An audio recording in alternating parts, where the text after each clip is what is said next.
What's up, guys? So the reason this video is so long is because it's a podcast that I did with Robbie Farlow of SideQuest Fitness. It's an hour long. It's probably the best podcast I've ever done. And I'm gonna timestamp it for you. Like, I'm including the pre-podcast, just kind of a few minutes of us going back and forth, and then the first couple minutes of the podcast we talk about NFL football, which most of you probably don't want to hear about, but I'm guessing around the 7:30 mark. And again, in the YouTube comment section, I'll put timestamps for all the conversation topics because we get into a lot of good stuff, and I think you're really gonna like it. So even if you don't have time right now, save it for your cardio, for your walking, for your commute, and yeah, let me know what you think. Here it is. No, things are good, dude. Just been hustling since Roman made that challenge last week in Austin to get a product up in a week. So, how's it going? I have the sales pages up. It's in the group. Sales pages up, and the 71 pages that I created is all up. In a week?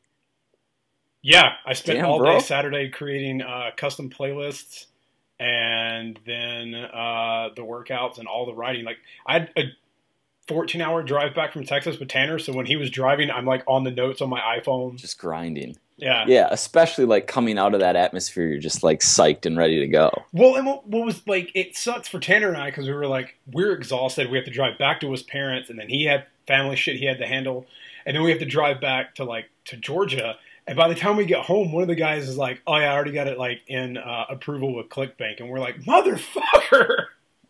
What the hell were you doing?" It's not like a race to market though.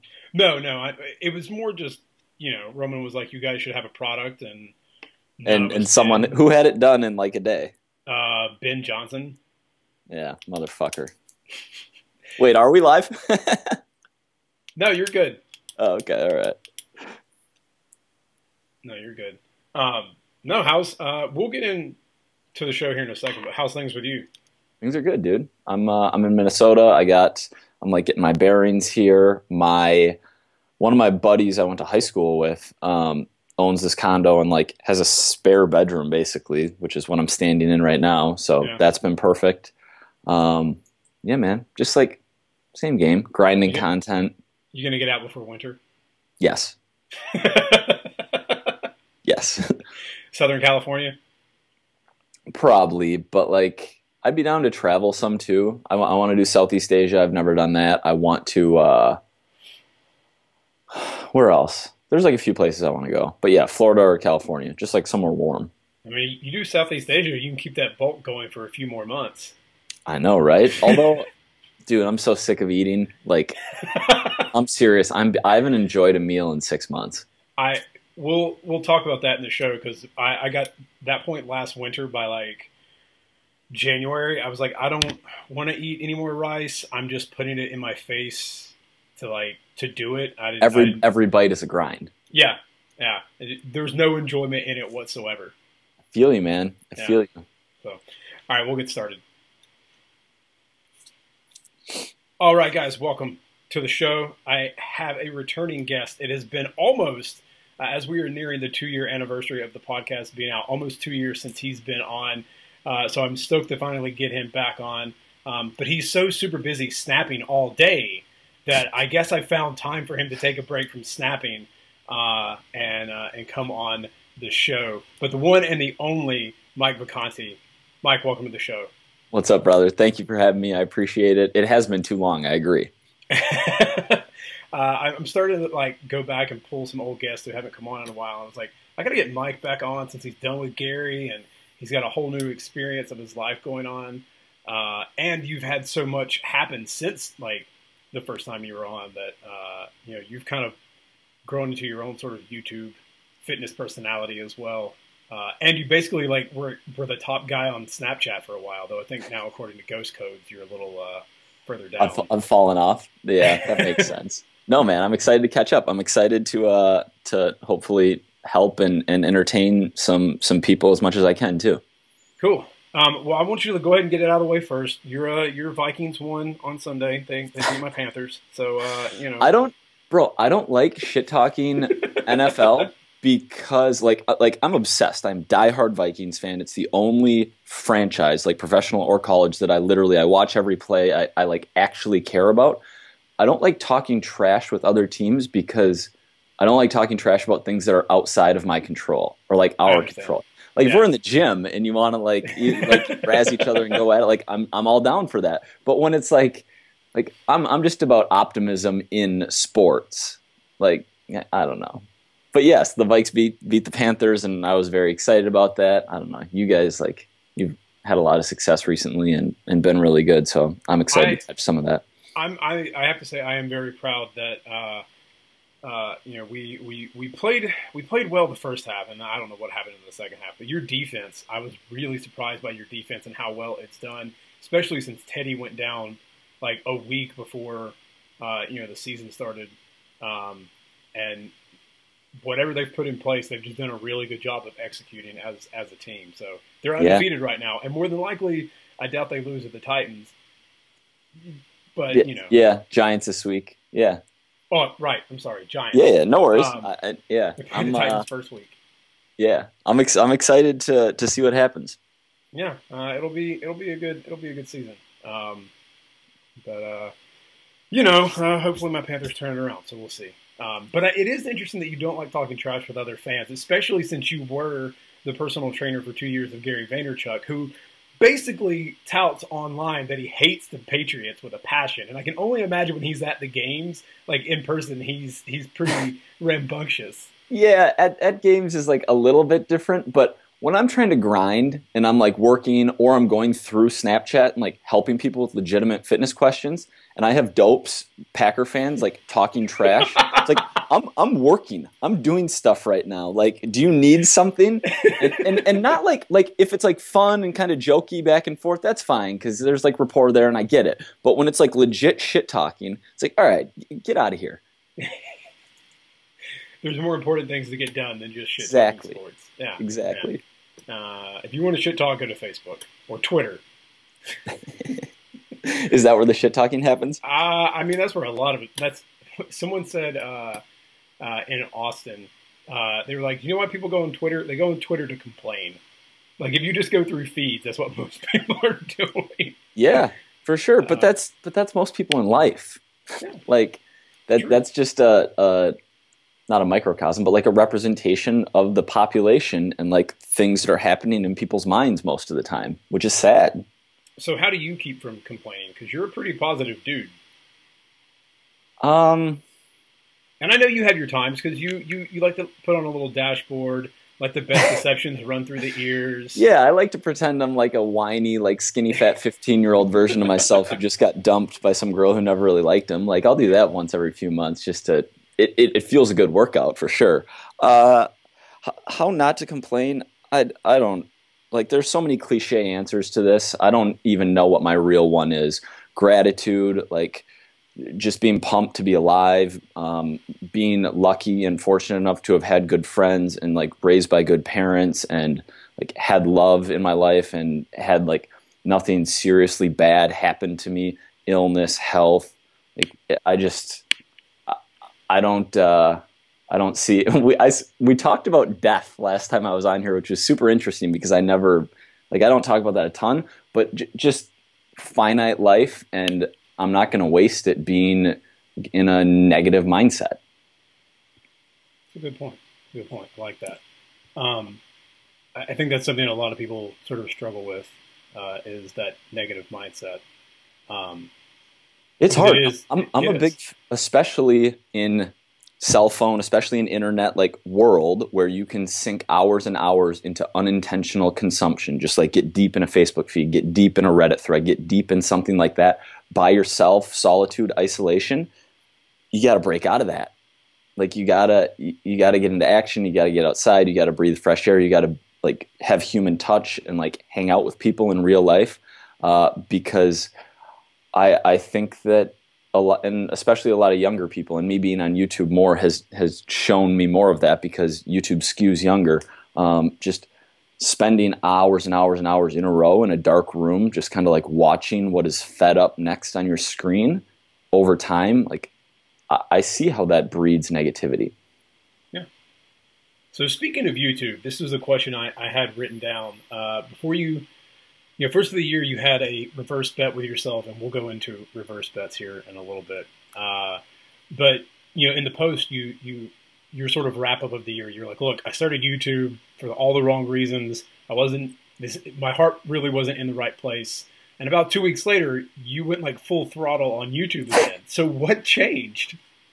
I got a massive, massive number of snaps and emails from people that I had no idea watched my videos because they didn't comment and like didn't tell me, that were like, I really, really missed them. They were part of my daily routine. They helped me like be more positive. I learned things, like they motivated me, just a lot of really good feedback. And I was like, I didn't know that. Like, oh, coaching client X, who I'm really close with, like I didn't realize that you were watching every single video I put out every day and that it was really helping you. And so that helped me see like that there was actually more to it than me being vain or like fame whoring or chasing validation or any of those like wrong reasons to be putting content out. Okay. I think it was more than 2 weeks, bro. I think it was a solid like 6 weeks, but it might have been. I know I read the post, and then a few weeks later, you're like, why is he doing daily uploads? I was like, wait a minute, wait. He said he was taking his foot off the throttle. Like, I'm a writer. That's what I do. I write. And then now he's like doing YouTube every day. All right. I'm writing a post a week. Daily YouTube uploads are a low time investment for me because I just shoot what's on my mind. Like there'll be a few day in the lives, a few full day eatings, but usually it's okay. I got to get a video. Like what's top of mind for me right now? Talk about it. One take, get it up. Do you think that some people, and I admit this myself, one of my listeners, Otto, asked me if I was going to do some more video, maybe like some vlog type stuff, but my day is kind of boring. Like if someone wants to watch me answer email and like type on my computer and write, like sure, I can create video of that, but do you have to find exciting things, or do you just film the truth? Like if you literally just sat and answered email and programmed all day, would you just have your camera behind you recording that? So two things. No, I would choose a day. If I'm going to do a full day vlog, I would choose a day where more is happening, where I'm training my dad in the gym and I can get some of that, where I'm working myself out and I can get some of that, where I'm doing something interesting with food, going out to eat with friends, going on a date, going like doing something where there is more value than just me sitting there. However, I have done videos that are like that, but you have to story tell to the camera. So I would sit there and I would like be positioned with my computer, answering emails, camera on me, and anytime anything interesting would happen, I would turn it on. And I did one of those. I was like Q&A answering client emails or something. And I just answered emails in all of my inboxes for a few hours, and anytime something interesting popped up, I hit play. And I got 10 answers out of that, and it ended up being a solid video. Right. But yeah, I hear you. Like, try it. Maybe people will be interested. Maybe it'll be like, man, never knew Robbie like grinded like that. I never knew he like put his butt in the chair and like that's what he was doing during the day. And maybe doing that, like uploading that every single day doesn't make sense, but as pieces of content, I think it does. It's a good point. I guess I'm making excuses for not doing it, to be honest. I mean, I guess I could. I just think of time investment, and is it something I really want to do? Like, sort of like you, is it something that I'm doing for the right reasons? Am I doing it because I can put more content out in that way? Or is it better for me to just like record a short, podcast and put that up? Yeah. I think one of the reasons I'm big on video is because people are big on consuming video. Yeah. A lot of people just don't read. And even if they say they do, they're not going to read a good 2,000 word blog post that I put out. So delivering that content in an audio visual way is reaching new audience. Right. So even if that's like, even if video is not the thing I'm the absolute best at, it allows greater distribution. Right.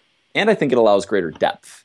I think that it's easier to connect with someone when you see them talking, when you hear them talking, versus a blog post. Right, because you can see the tone and get the inflection, and you understand the point they're trying to make.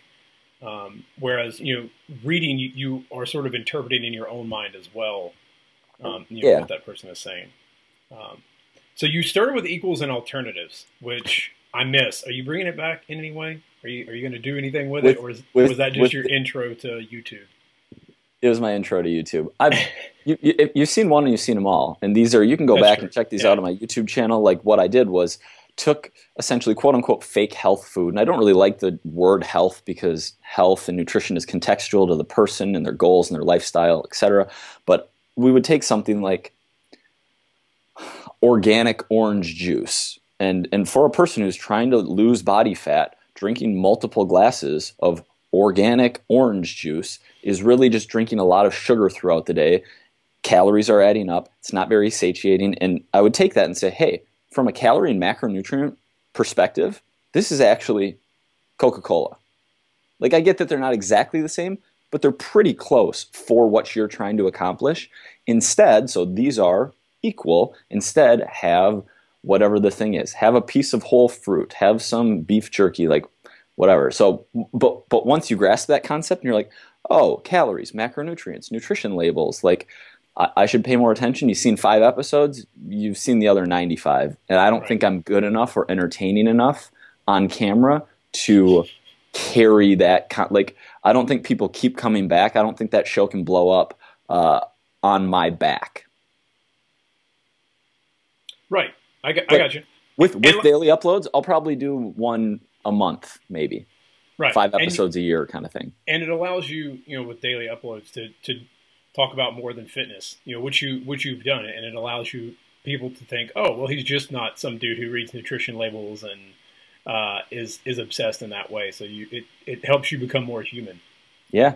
People buy coaches, not coaching. That's John Romanello, quote credit. So like any way that you can be honest and authentic and help people and like be vulnerable, which isn't something that I think everyone should do, but to the extent you're comfortable doing that online, it allows more depth of connection.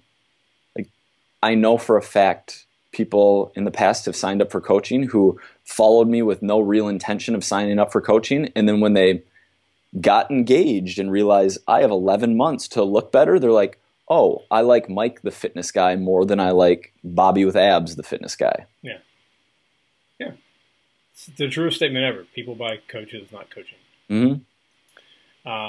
And I think that's true for almost any industry. You can sell something, but if you don't give it to me with a good story and a personality, it's not going to stick. Mm-hmm.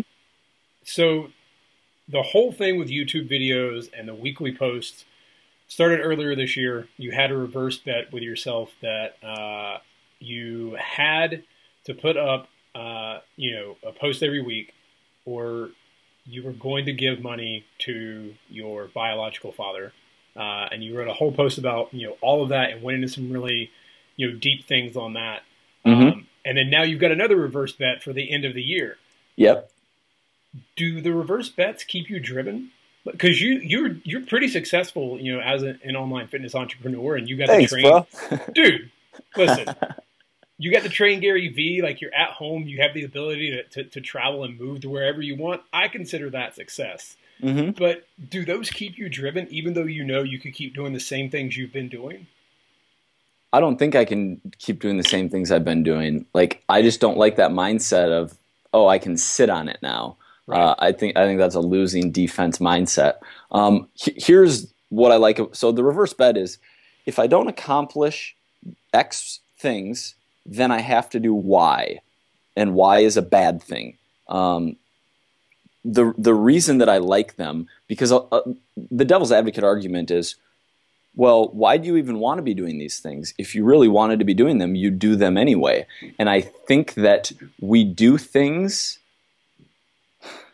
in the short run that aren't good for us in the long run. And I think that your smartest, best, most well-rested, highest caffeinated version of yourself, if you were to plan what you want to happen over the next year of your life, I think it's really hard for tired, sleep-deprived you to execute on that vision.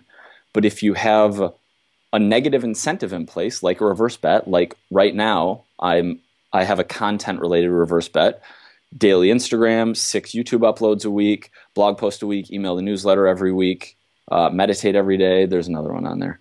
A blog post a week. I don't know if I said that, but I have to give Aaron Rodgers a ton of money, like an amount of money that I'm never actually going to give him. And what I mean by that is it's such a ridiculous sum of cash that I'm just not going to fail on this reverse bet. 11 weeks, I have to execute all these things, and I'm going to do it. If I'm in a coma, I'm going to do these things because I'm not going to give Aaron Rodgers this money. Like, it just isn't going to happen. And like, I don't hate Aaron Rodgers on a personal level, by the way. It's just, he's like, I'm not going to give anyone this amount of money. And so the Packers quarterback makes sense during football season, et cetera.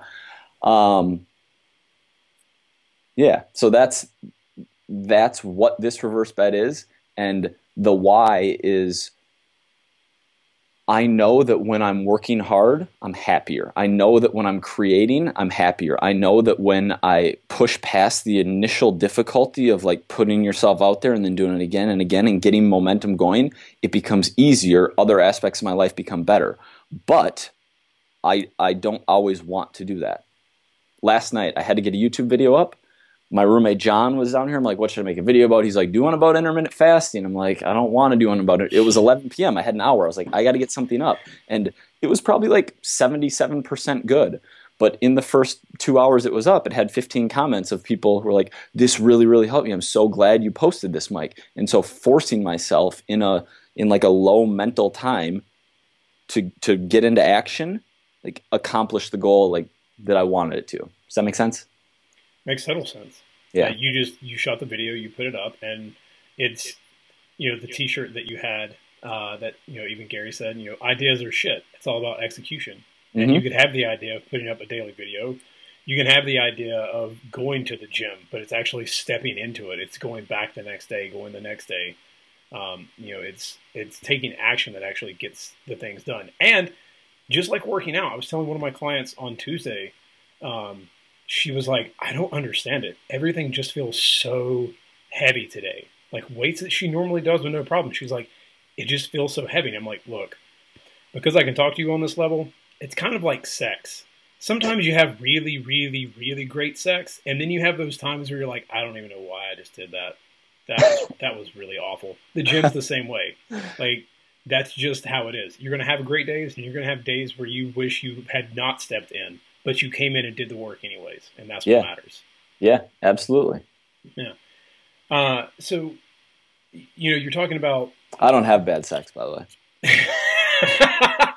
You know what? I was going to save this I'm just messing with you, bro. Let's go into... No. Let's go into it. Mike is an avid... You're a young single man on Bumble and Tinder. I watched Tanner... get on, send some messages on Tinder while we were in Austin, and living vicariously. To be honest, yes, I tell him that all the time. I'm like, I vicariously live through you. I love my wife, but it's just the shenanigans. It's not even about that. It's entertainment. It's like, this is funny to watch you do. Yeah, it's for totally sure. entertaining. It's totally entertaining because I'm like, damn, dude, you got some A+ game. I will give you that. But if you could create the perfect dating app for men and women, what's the most important experience your app would have that Bumble and Tinder do not? This was a question you had planned for this interview? Yes. I saw you looking up. That's unbelievable. I'm glad we went there. All right. It wouldn't be an app. It would be a potion that made men embrace rejection, because too many dudes are just afraid of like not being liked. Me being one of them to a very large extent by like anyone in life. And so going up to a girl and like saying, hey, I like you at a bar, like, hey, I'm Mike, nice to meet you, doesn't happen. Like it doesn't happen like it did 10 years ago, 20 years ago, 30 years ago. And we rely on our cell phones because you can't get rejected when you're sitting behind this thing and you like know that you both matched each other. So you both find each other physically attractive. And then like you take Bumble where the girl has to initiate conversation. Like you have someone who just said, I like the way you look, and enough so that I want to send you a message. Like it's rejection proof. And I like it. I'm using it clearly. And I've met some awesome girls off of it. But what I would rather have than an app is just like more balls on dudes. You know, that's going to be the tagline for the show now. Mike Vacanti on more balls with Great. dudes with more balls. Whatever gets the clicks. I'm all about the clickbait as long as the content backs it up. I think that's a very good point. I have to admit, I was terrified, like terrified to speak to women. And I don't think most guys are until you sort of realize that, again, like the gym, you have some really awkward times lifting weights and then you get really good at lifting it and your form gets better. Like, same thing with like talking to women. Like, if you just forget the stupid, sexual attraction thing and just go up to genuinely talk to people, it makes it a whole lot easier when you don't have any ulterior motives. Mm-hmm, but mm-hmm. What 18-year-old to 22-year-old college student didn't have ulterior motives? Like, yeah, I was terrified. Yeah. And you think it's like the biggest moment ever and the rejection is crushing and heartbreaking and like you overinvest mentally. Yeah, for sure. So I would just give the pill out and be like, here you go. Fixes that for life. Now you just like rejection proof. I do like that because I think it's important to learn in everything in life because, I got rejected from teams I tried out for in high school and middle school. And I suffered from thinking. Let me jump in real quick. Phil Knight, creator of Nike, like part of his drive and motivation was from being cut from a team when he was a kid in his youth. So yeah, that's like that experience is huge. Yeah. And let's be honest, for most guys, the reason we go into a gym in the first place is because we want to look good naked because we think that like we rip our shirt off, we're going to be, swarmed by women. How many guys, myself included, had a breakup and were like, all right, that's it. That's it. I'm getting back in the gym. I'm going to get myself in shape. I'm going to show her what's what. Yeah. A lot. I love when someone applies for coaching and they're like, just had a bad breakup, got dumped. I'm like, boom, like let's go. Like this guy or this girl is just going to kill it. Yeah. Using rejection as power. Mm-hmm. So how do you use rejection as power? It depends on like what we're talking about. Let's take it another route just because my brand isn't like single bachelor Mike dude. I wrote a post recently called Slings and Arrows, which was related to the type of rejection that comes from like mean, trolly, or even just like logical, but comments that disagree with what you're putting out, which is part of, like I said, like earlier, I talked about being vulnerable and putting yourself out there and making that decision. It's a cost of doing that. So if we can call that like those rejections of your ideas or of your content or whatever, embracing them because I know that if I'm not getting that negative feedback, I'm not doing enough. I'm not putting enough out there because the other cost, like there's the cost of negative feedback of being true and authentic and pushing and working hard and putting yourself out there. And then there's the cost of not doing it, which is nothing, which is just like sinking back into like sloth mentality. And I kind of, it's actually a good post. I would check it out if this interests you at all. Of course I've read it. I'm on your email list. You and whoever's listening, though, you get it. But yeah, it came from like it's butchering a Hamlet quote. To be or not to be, that is the question. Whether it's his nobler in the mind to stuff with the slings and arrows about outrageous fortune. Mm-hmm. Hamlet. Yep. Yeah, and then it was taken out of context by I'm just having brain farts left and right here. American journalist, author, dude. Gosh, I'm pissed. He was writing a letter to his buddy when he was 20 years old. His friend was like, what should I do with my life? And he's like, look, I have no idea. But since you're asking me and we're friends, I'll try to help. And he says, you're always either sinking or swimming. Like anything you're doing, you're or floating with the current or swimming against the current. And the slings and arrows mindset is like, I'm going to swim against the current. And even if that makes me different, even if that makes me weird, even if that makes like people not like me or say bad things, like that's the cost of swimming upstream and going and getting it and living with my vision and aligning my action with my intuition, which is the best feeling in the world, in my opinion. Whereas the cost of floating is like bear arms against a sea of troubles. Trump versus Hillary, I hate both candidates. Like, America's screwed, the economy's screwed, insurance rates are too high. Little Johnny's teacher, they have 33 kids in their class. That's too many. Our state government needs to do, like, just complaining, just negativity, just like sinking into that versus going against it and doing something about it. Anyway, seek out the slings and arrows, because that means that I am taking action and doing what I should be doing.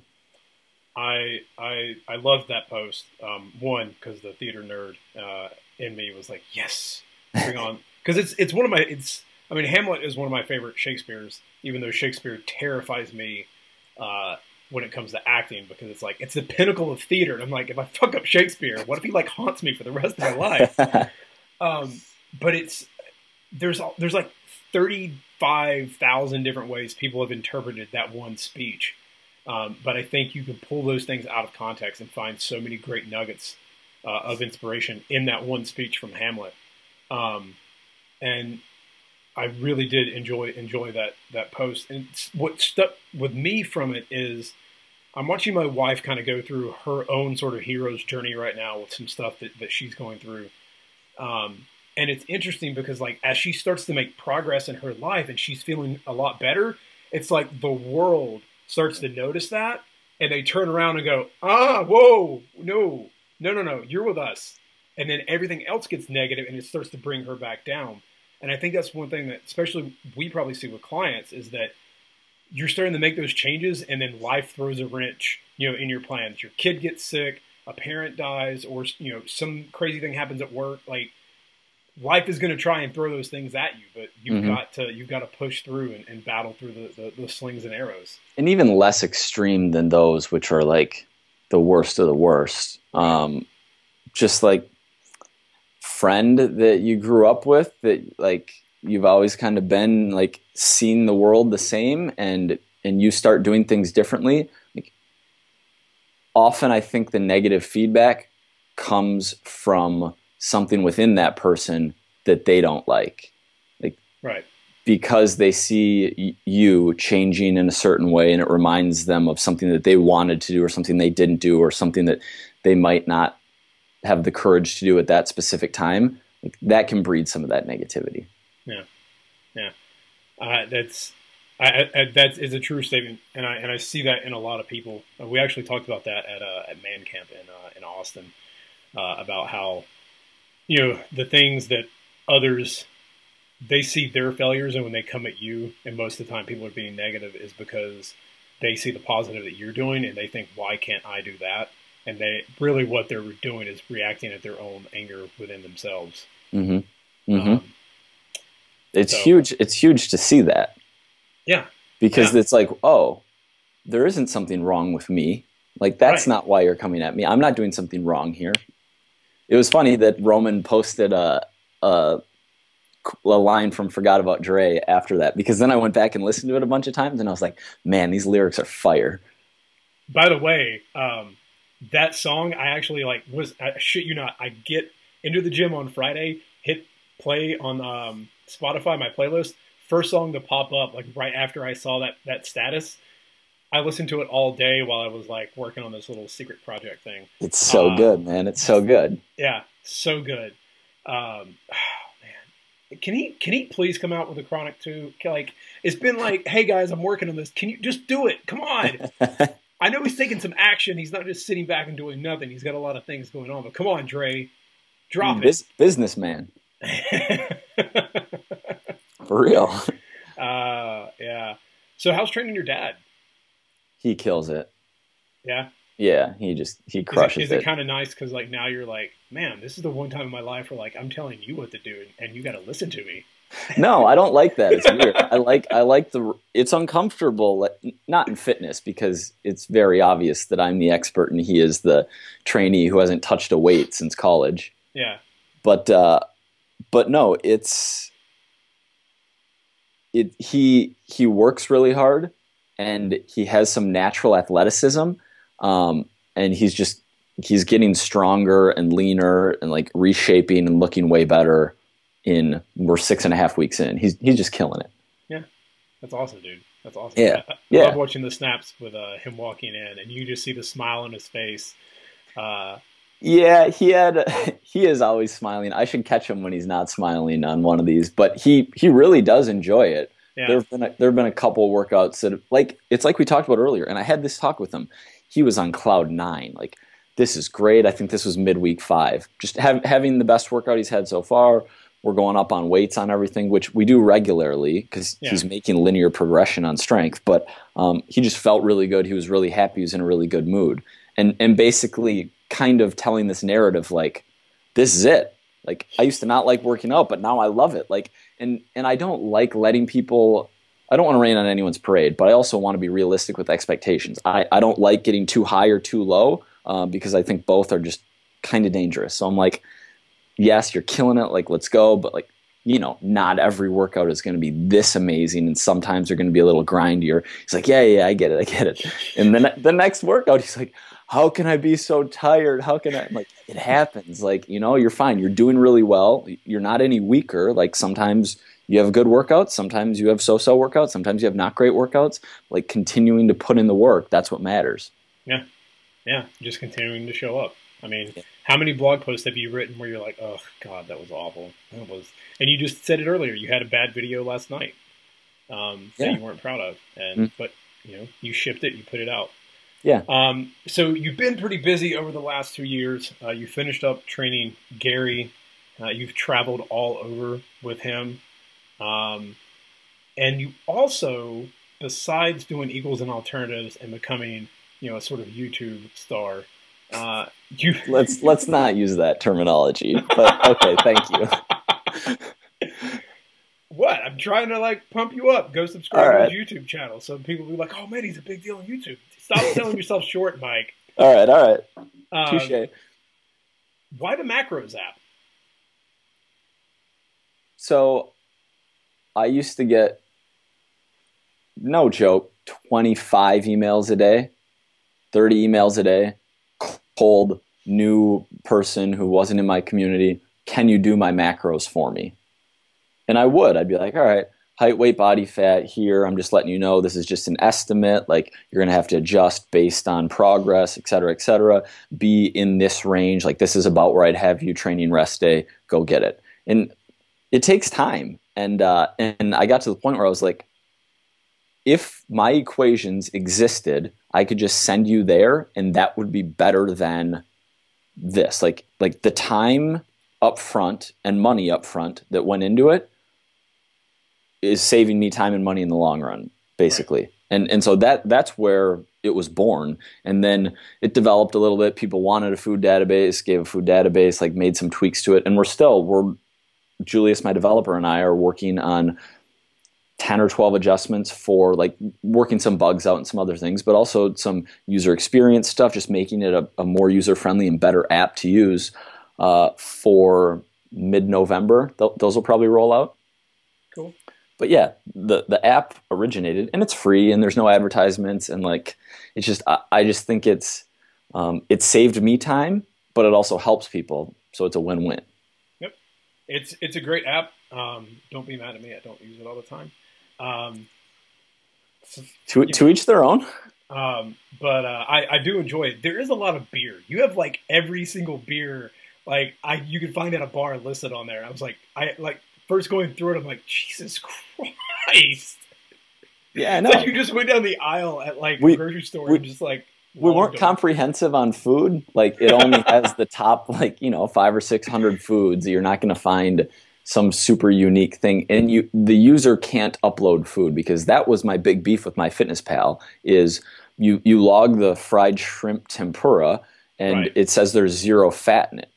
You're like, and most people aren't going to question that. It's like, this is a $475 million app. I'm going to use their food database. When you allow user uploaded food, you have errors in there. And I get that there's like verified foods and not verified foods, but like, I wanted something that accuracy was more important than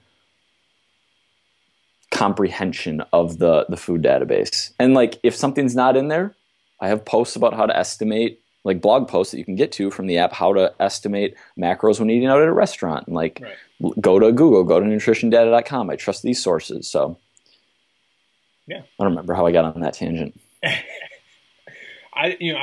Beer. Yeah. So we weren't comprehensive on food, but like we got all the beer and wine in there.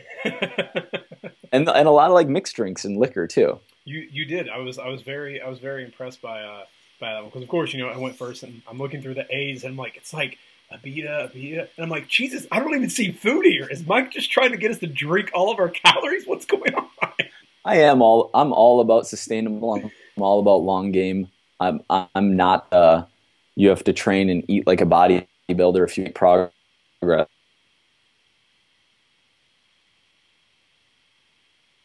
So having 100 degrees, but this 16 ounce, 8% super hoppy beer has 360 calories. That's weird. I never knew that. Yeah, that's one thing that a lot of people they don't realize. And you've done a lot of posts on this as well. And you also have a great post on weighing meat. So I'll have that linked in the show notes as well, because it's something that I think everyone should understand, because a lot of people will weigh their meat cooked, and you're actually consuming more meat than you think. So I'll link that, sidequestfitness.com/Mike Vacanti, VACANTI, and then I'll have -2 since it's the second time he's been on the show. So you can get all the show notes there with that. Because that is one of the biggest things a lot of people skip. They're like, oh, this is an 8-ounce chicken breast. Well, it's 8 ounces cooked. It's actually, 10 ounces or whatever. Or 11 or 12, yeah. Depending on how you cooked it and how dry you make it. Yeah. And the same thing with steak. And that is my one issue with MyFitnessPal is, you go to it and you're like, oh, the fried shrimp tempura. Well, this one says 800 calories, but this one says 500. Let's just go with the 500. Yeah. Because it's what we're going to do. I mean, it's what you're going to do. And then you wonder why you're not seeing the progress. And this is something I actually have been doing with Blue Apron. I'll have a post up on this soon. My wife has been ordering Blue Apron to try it out. And they have their calorie counts. But you can go to MyFitnessPal and find it, but it doesn't have the macros listed out. So I've counted everything, and I think they're off. I think their estimate's way off. Yeah? Under. Like it's over. So it says like 800, but I think they're also counting the veggies, and I'm not counting the veggies, but even counting the veggies and all the like oil that you use to cook it in, I'm still way under, so I don't know what they're doing. Maybe that's a fat loss strategy by them. Like if we overstate calories on the label, people will see awesome results eating this food and like keep buying it. It's entirely possible, which would be genius. For them, because then you're like, oh, well, if you're missing 200 calories in each meal over a week, that's like, an extra 1,000 calories you're burning off. So sneaky way to get people fit. All right, Blue Apron, maybe that's the deal. All right, so let's go into a couple of fun questions. They've changed since you've last been on. So we'll do a couple of these, and then we'll wind down. Mike, if you could go anywhere in a time machine, where would you go?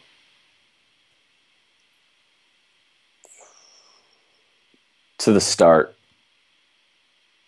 for sure. I have no idea how all this was like. To the start of,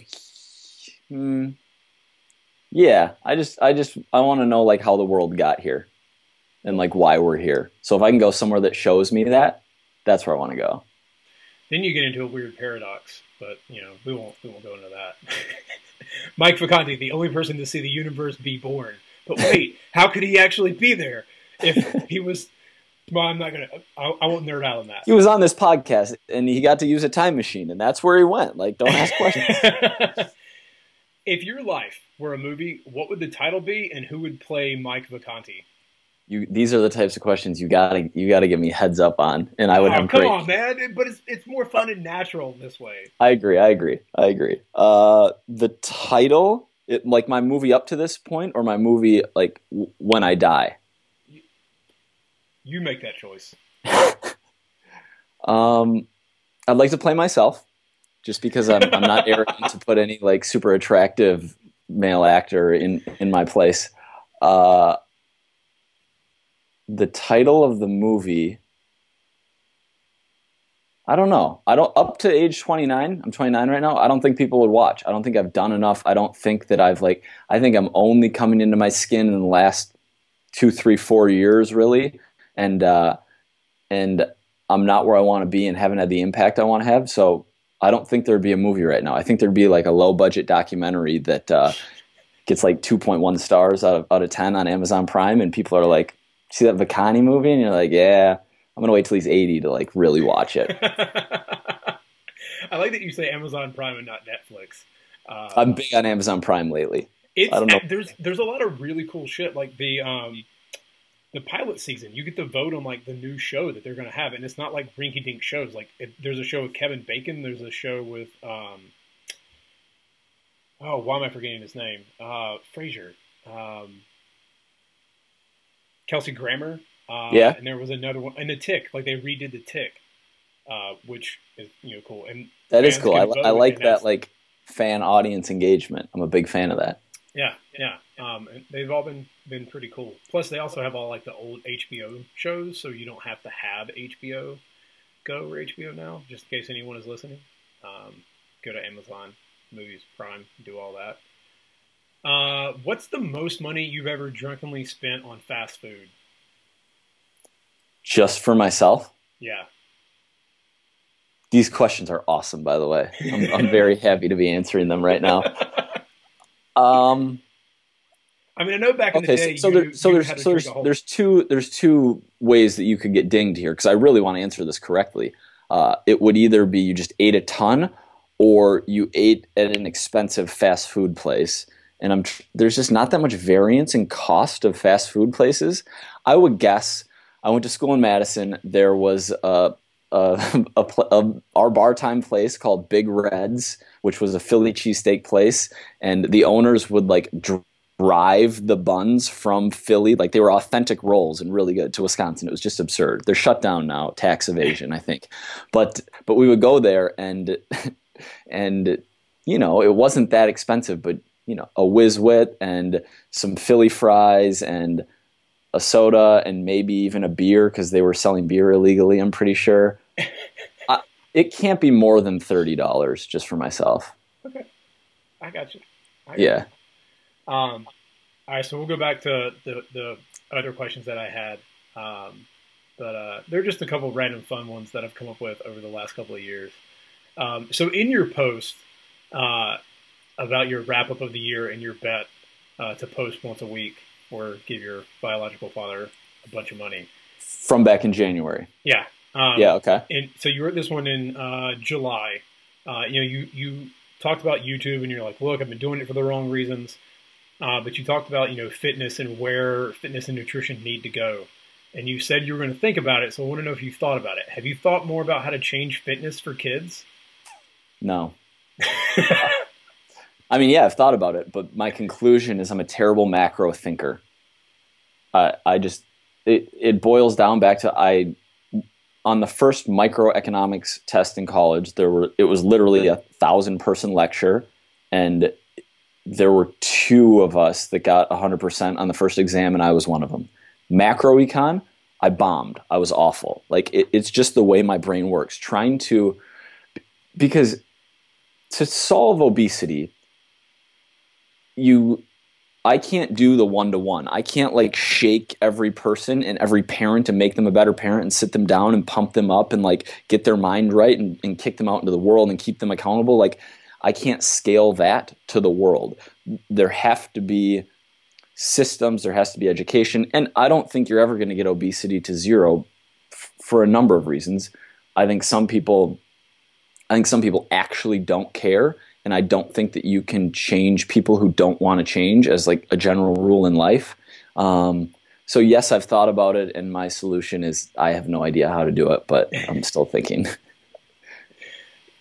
That's all right. That's all right. But you know what? You're putting out content now that people who have kids, maybe it's the next generation that is changed.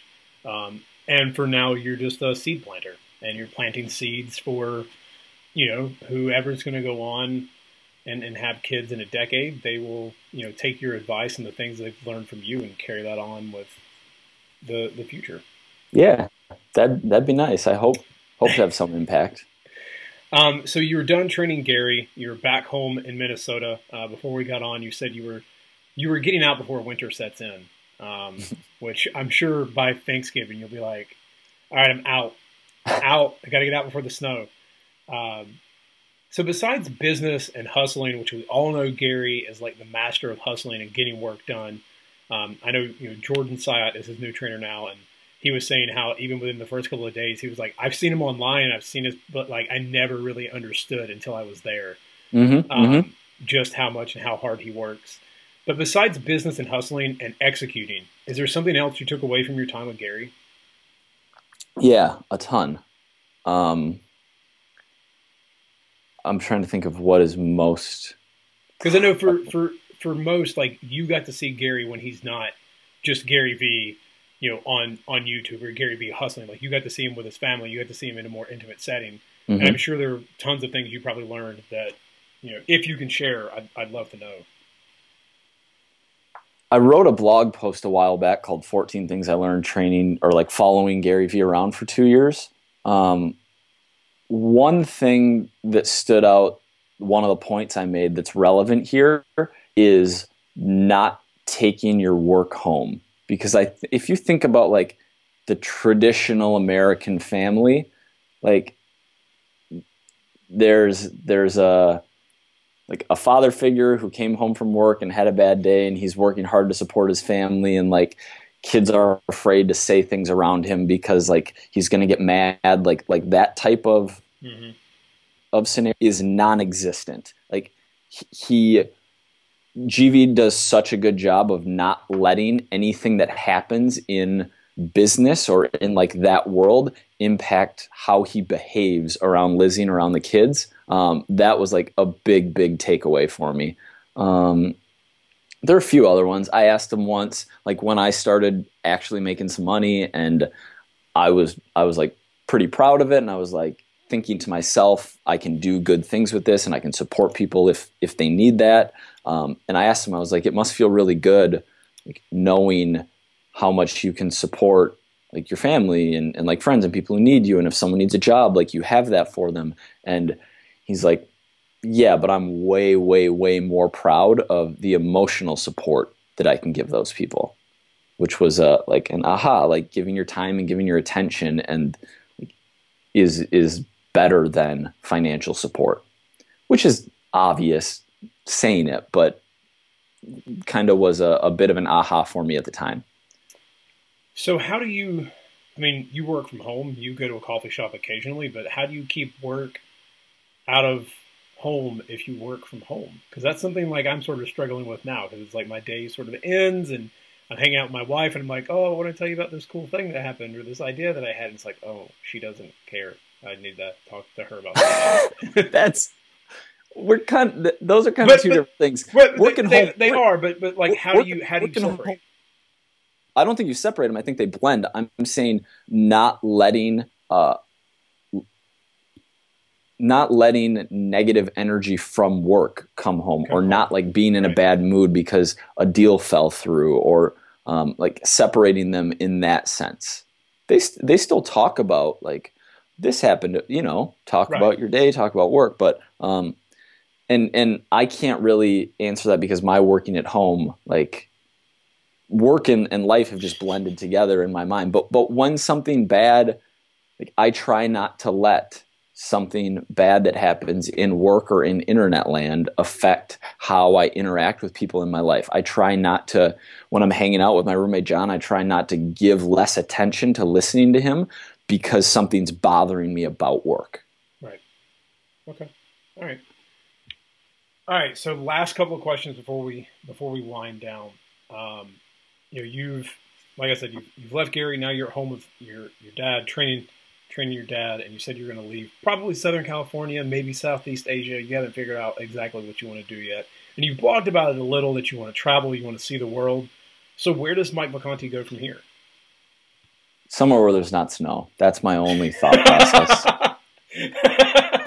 I love how you say that. And then like every time there was snow in New York, you're on Snapchat or on YouTube and you're like, New Yorkers, y'all don't know a damn thing about snow over here. Well, yeah, they don't. People freak out about like multiple times a year, giant blizzard, and then umbrellas in the snow. Like that is the softest thing I've ever seen. Not to mention the city drains perfectly. There's a subway system, so there's never any snow on the ground. It drains in like 8 seconds, and it's not that cold. And then when the big blizzard warning comes, you get 3 inches of snow every time.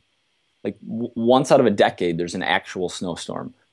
Anyway, that was just the Minnesota in me. I don't actually like it. I just liked like if I could be in Los Angeles in January or in Minnesota in January, I'd rather be in Los Angeles weather for that period of time. It's just more enjoyable. I don't like being cold. I totally understand. Yeah. I like playing in the snow, but for a little while, I don't want to deal with like 6 months of it. It's great for a week or 10 days and you go sledding once and maybe play a little pond hockey and like it's beautiful. And then I don't want 3.5 months of frigid. True, dude. I'm with you on that. Even though I know, my Viking Scottish heritage would be like, ooh, nope. Give me the nice moderate temperature and I'm good. All right, last question. If you could write a note to your younger self, what would you say in only 2 words? 2 words. Trust yourself. That might be the second fastest anyone has ever answered that question. It's not even close either. Why trust yourself? I've like slipped in a lot of sentences in this podcast that many of you may have picked up on about alignment of intuition with action, and that voice, whether it's coming from your head or your gut or your soul, and it's very faint and sometimes you hear it and sometimes you don't. I didn't start acting on that voice until I was 25 years old. Like I did what I thought I was supposed to do because it was the good and right thing to do. Impress parents, impress society, impress elders, get the safe job, do the right thing. Like that was always, and I always had that voice, but I would listen to it sometimes, but I wouldn't act on it, whatever it was saying. And I try to live without regret. So I'm not like, from age 7 to 25, I really wish I would have like done all these things differently. Because I'm super grateful that I have started listening to it since. But yeah, if I could give younger Mike at any point there advice, it'd be trust yourself. I like it. Mike, I've enjoyed getting you back on the show, getting you to catch up. This is great. It's been too long. It was great to finally like actually meet you in person in New York. For those Likewise. who don't know, if it wasn't for, I'm going to give him a compliment here, but if it wasn't for Mike, this podcast may not actually exist. But I went through a coaching program with Mike, and then like we sort of just kept in touch via email. I had this idea, sent it to him for Fitocracy, and he hooked me up with the CEO there to make sure it was cool that I use it and go with it, and off it went. So one, thank you for that. But again, thank you for everything over the last couple of years and staying in touch and all the videos that you put out and all the good content that you put out. You are, you're inspiring to me as well, even as I get into this world. And real quick before we go, we got to talk about this bulk. Yeah, for sure. I really appreciate that, by the way. And you've put in all the work, so thank you. I appreciate it, but keep on. Well, if it wasn't for the fact that, a certain someone said, do the work and kept pushing and, in one of the emails you were like, don't let me down. I was like, well, okay, all right, I won't do that. Good. We'll talk about the bulk. I'm a big fan of people who you respect paying attention to what you're doing. So getting yourself in situations, and I get a lot of, how do I get a mentor? Get a mentor by helping make someone's life easier and doing a really good job at it and working really hard at it for a long time. But like having Roman originally, having Gary, having like people who I respected their opinion and having eyes on me, like that's motivating. So I feel like I sometimes try to, how do I get this? Like, I'll try and impose that on others because I think it spurs action. It does. It does. I think that's something I learned slyly from you and John and watching Gary's stuff as well, that I've tried to do with a few people that have reached out to me. I'm like, oh, you're reaching out to me? I don't feel that important, but I'll tell you what I did. Just do it.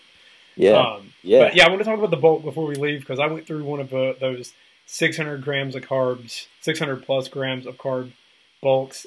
You're nearing the end. You got a couple more months. And you said before we got on that you're tired of, like, you don't even enjoy eating anymore. Haven't enjoyed food for a long time, bro. How many pints of Ben & Jerry's Froyo are you taking down a day? Or are you doing like whole foods only? I'm actually consuming way fewer dirty calories, if you want to call them that. I just honestly, I'll feel better after having 150 grams of carbs via rice than 150 grams of carbs via half-baked froyo. But like, there are other, waffles with syrup. Like, what I'm actually doing is I'm going more ice cream than frozen yogurt and doing it on my rest day because it fits better with my macros. But yeah, I've been in a surplus, or trying to be in a surplus, for 15, 16 months, with periods in there that didn't go as well. I was probably closer to maintenance, but the last 4 months I've been going really hard and aiming to keep, because for a moderately lean person who's trying to build muscle and training a lot, high training volume, and like, if you're on the younger side usually, but in general, going higher carb, lower fat to minimize body fat gain during a bulk makes sense. It's not enjoyable. Eating 150 grams of fat and 300 grams of carbs, I could just go to like Fogo de Chao. I could eat like Benihana. I could go to these higher fat places and really enjoy these meals, or even like stuff I could cook at home. But going 600, 650, 700 carb and keeping fats in the 80 to 90 range, even though it's not that enjoyable a way to eat, has allowed me to add 12, 13, 14 pounds and not very much body fat over a period of time, where someone with my training experience really shouldn't be able to stay this lean and make that kind of progress simultaneously. Yeah, it's been really impressive to watch, and I'm still jealous that you get 80 to 90 grams of fat a day. I was at like 45 to 53, and that was with 600 grams of carbs. I started at 60, and I think like absorption of nutrients wasn't, like, something was off in my stomach, and I slowly brought fats up to 70 and then 80, and then I started feeling better on the same number of carbs, and the scale behaved, so I let it. But yeah, that's in 45 to 53 is insane.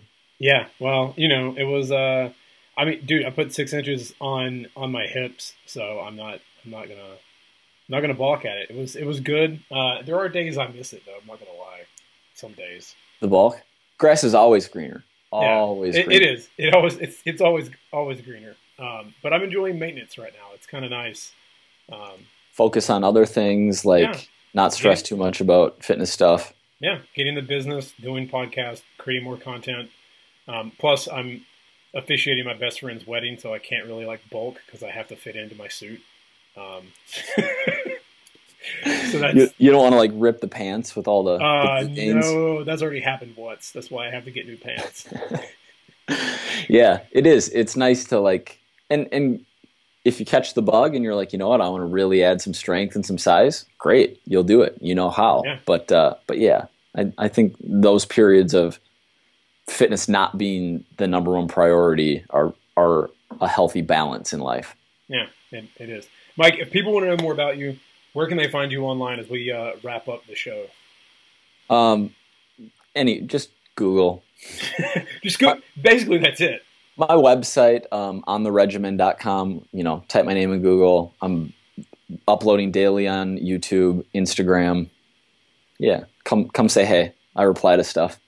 He does. Emails, YouTube, and all of that. So, again, guys, you can find that and all the show notes about all the things we talked about, sidequestfitness.com/Mike Vacanti 2. So don't forget the number 2, or you'll go to the first episode. But then I'll link to that one. I'll do all that linky stuff. But you can get all the show notes there on the website. Mike, I'm glad we got to catch up, and let's not make it another 2 years. All right. So. We'll do 1 year this time. All right, man. Thank you again for coming on the show. Good talking for sure.